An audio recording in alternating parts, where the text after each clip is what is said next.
Hello viewers, welcome back to my YouTube channel. In this video, I will be looking at the chapter 2 of Paul Vitta's Fathers of Nations. If you are new here, kindly consider hitting onto that subscribe button so that anytime we produce a video like this, YouTube will automatically notify you. Again, to my subscribers, I want to continue thanking you very much.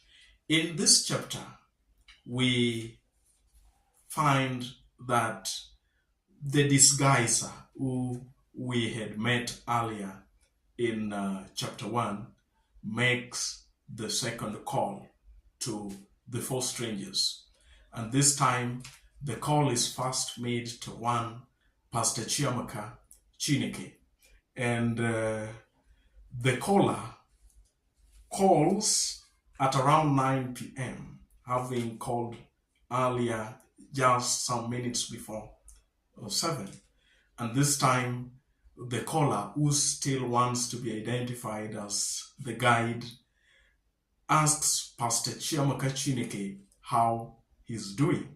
Of course, Pastor Chiamaka answers that it's going on well.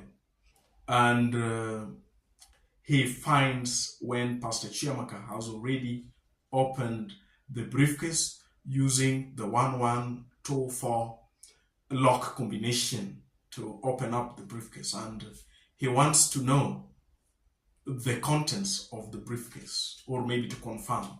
So Pastor Chiamaka tells the guide some of the contents of the briefcase, and one thing present in the briefcase is there is a copy of the Way Omega document, and then there is also another copy of the Path Alpha document, to which the guide tells Pastor Chiamaka Chineke to really get to familiarize with those documents.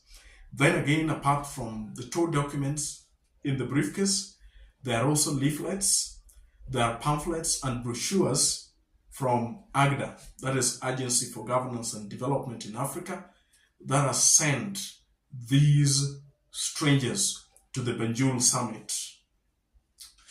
There comes a quite uncomfortable moment between Pastor Chiamaka and the caller, who only disguises himself as the guide. When Pastor Chiamaka wants to know the name, out of the blues, the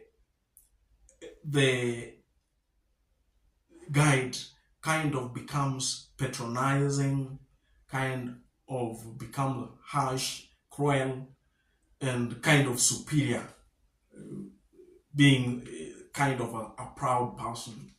And to some point, Pastor Chiamaka tends to answer fire with fire. Yeah, metaphorical language to mean that when the guide gets to be harsh or cruel, then Pastor Chiamaka also resorts to doing the same. Towards the end of this chapter, the guide, when is cornered by Pastor Chiamaka to mention the name, to some extent resorts to a kind of blackmail. He resorts to a kind of blackmail because he tells Pastor Chiamaka that he had come over to the SEAMOUNT Hotel and saw Pastor Chiamaka in a bar, and he wants to blackmail him with the fact that how can a pastor, a church pastor, be found in a bar? And Pastor Chiamaka looks defensive because he tries to defend himself by saying that, you know what, I was just taking a Pepsi, of which the guide tells Pastor Chiamaka to repent and maybe to ask for forgiveness. So that could be an attempt at blackmailing Pastor Chiamaka to not ask him more about his identity, which he has said that he is concealing because the mission that he is on is at a delicate stage.